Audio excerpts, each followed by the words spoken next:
दोस्तों, गौतम बुद्ध की शिक्षा और उनके द्वारा दी गई कहानियां सदियों से लोगों के जीवन को मार्गदर्शन देती आई हैं। यहाँ पर अकेले रहने के फायदे और नुकसान पर आधारित एक काल्पनिक कहानी प्रस्तुत है जो गौतम बुद्ध की शिक्षाओं से प्रेरित है। एक बार की बात है, श्रावस्ती के निकट एक छोटा सा गांव था जहां एक युवा व्यक्ति आनंद अपने परिवार के साथ रहता था।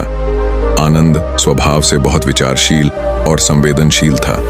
उसे अक्सर अपने आसपास की दुनिया के बारे में गहनता से सोचने का शौक था, लेकिन धीरे धीरे उसे जीवन में एक अजीब सी बेचैनी महसूस होने लगी। उसे ऐसा लगा कि वह समाज और परिवार की जिम्मेदारियों के बोझ तले दब रहा है और उसे आत्म साक्षात्कार के लिए एकांत की आवश्यकता है।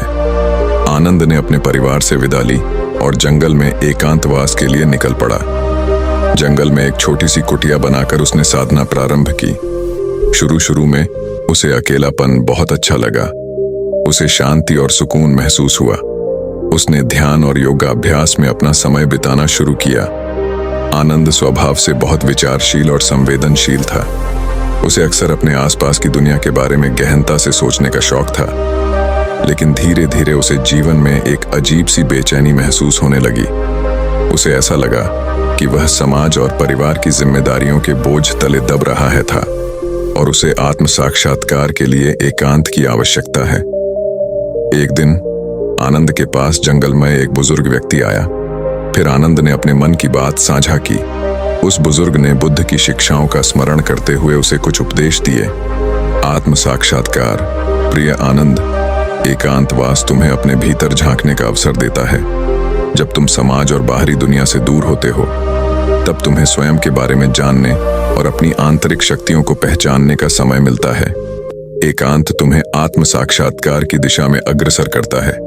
शांति और सुकून, एकांत में तुम बाहरी शोर शराबे से मुक्त हो जाते हो। यह शांति तुम्हें मानसिक सुकून और आत्मविश्लेषण का अवसर प्रदान करती है। जंगल की प्राकृतिक ध्वनियां और वातावरण तुम्हारे मन को शांत और स्थिर करते हैं। स्वतंत्रता, अकेले रहने से तुम स्वतंत्र होते हो। तुम्हें किसी के प्रति कोई जवाबदेही नहीं होती। तुम अपने समय और ऊर्जा का उपयोग अपने इच्छानुसार कर सकते हो। यह स्वतंत्रता तुम्हें आत्मविकास की दिशा में प्रेरित करती है।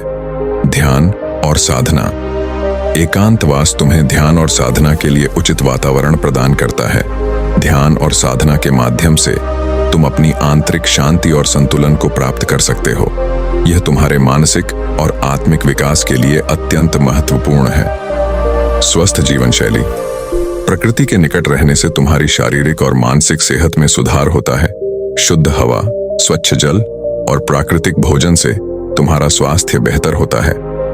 एकांतवास तुम्हें एक स्वस्थ और संतुलित जीवन शैली अपनाने का अवसर देता है। आनंद ने बुजुर्ग के उपदेशों को ध्यानपूर्वक सुना और उसने निश्चय किया कि वह जंगल में एकांतवास करेगा।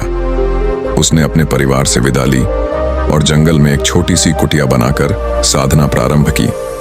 शुरुआत में आनंद को एकांत में अपार शांति और सुकून का अनुभव हुआ। उसने ध्यान और योगाभ्यास में अपना समय बिताना शुरू किया और धीरे धीरे आत्म साक्षात्कार की दिशा में अग्रसर हुआ। इस प्रकार आनंद ने एकांतवास के लाभों को अनुभव किया और आत्म साक्षात्कार की यात्रा पर निकल पड़ा। लेकिन समय के साथ उसे इस यात्रा के कुछ चुनौतियों का भी सामना करना पड़ा, जो आगे की कहानी में प्रकट होंगी। दोस्तों, आनंद को यह अकेले रहने से फायदे हुए। नंबर 1, आत्म साक्षात्कार। आनंद को स्वयं के बारे में अधिक जानने का अवसर मिला। उसने अपनी आंतरिक शक्तियों और कमजोरियों को पहचाना। नंबर 2, शांति और सुकून। जंगल की शांति और प्राकृतिक वातावरण ने उसे मानसिक शांति प्रदान की। नंबर 3, स्वतंत्रता। उसे किसी के प्रति कोई जवाबदेही नहीं थी। वह अपनी मर्जी से अपना समय बिता सकता था। नंबर 4, ध्यान और साधना। उसे ध्यान और साधना के माध्यम से आंतरिक शांति और आत्म साक्षात्कार प्राप्त हुआ। नंबर 5, स्वस्थ जीवन शैली। प्रकृति के निकट रहने से उसकी शारीरिक और मानसिक सेहत में सुधार हुआ। लेकिन कुछ समय बाद आनंद को अकेलेपन का एक दूसरा पहलू भी महसूस हुआ। उसे धीरे धीरे एहसास हुआ कि मनुष्य का स्वभाव सामाजिक है और अकेलापन भी अपने साथ कुछ चुनौतियां लाता है। फिर आनंद को अकेले रहने के क्या क्या नुकसान हुए। नंबर 1, सामाजिक समर्थन का अभाव। आनंद को किसी भी प्रकार की समस्या में सहायता के लिए कोई नहीं था। नंबर 2, मानव संपर्क की कमी। उसे अन्य लोगों से बातचीत और संपर्क की कमी महसूस होने लगी। नंबर 3, भावनात्मक अकेलापन। उसे अपने विचारों और भावनाओं को साझा करने के लिए कोई नहीं मिला। नंबर 4, स्वास्थ्य संबंधी चुनौतियां। किसी बीमारी या दुर्घटना की स्थिति में उसे स्वयं ही सब कुछ संभालना पड़ता था। नंबर 5, अत्यधिक आत्मकेंद्रितता।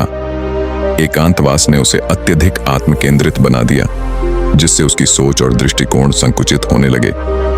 आनंद ने महसूस किया कि जीवन में संतुलन बनाना आवश्यक है।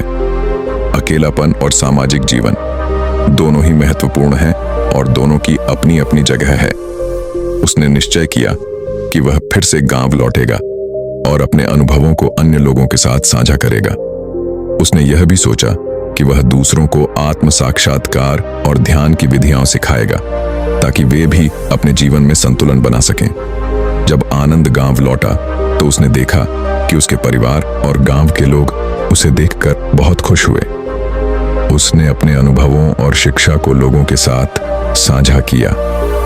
लोग उसकी बातों से प्रभावित हुए और उन्होंने भी अपने जीवन में ध्यान और आत्म साक्षात्कार के महत्व को समझा। दोस्तों, इस कहानी से हमें यह शिक्षा मिलती है कि जीवन में अकेलापन और सामाजिकता दोनों ही आवश्यक हैं। आत्म साक्षात्कार और मानसिक शांति के लिए कभी कभी एकांत आवश्यक होता है, लेकिन पूर्णतः अकेलेपन में रहना भी ठीक नहीं है। समाज और परिवार के साथ रहकर भी हम आत्म साक्षात्कार की यात्रा कर सकते हैं। दोनों के बीच संतुलन बनाना ही जीवन की सही राह है। दोस्तों, हम आशा करते हैं कि आपको यह कहानी पसंद आई होगी, तो कमेंट करना ना भूलिए और चैनल को सब्सक्राइब जरूर करें। धन्यवाद। नमो बुद्धाय।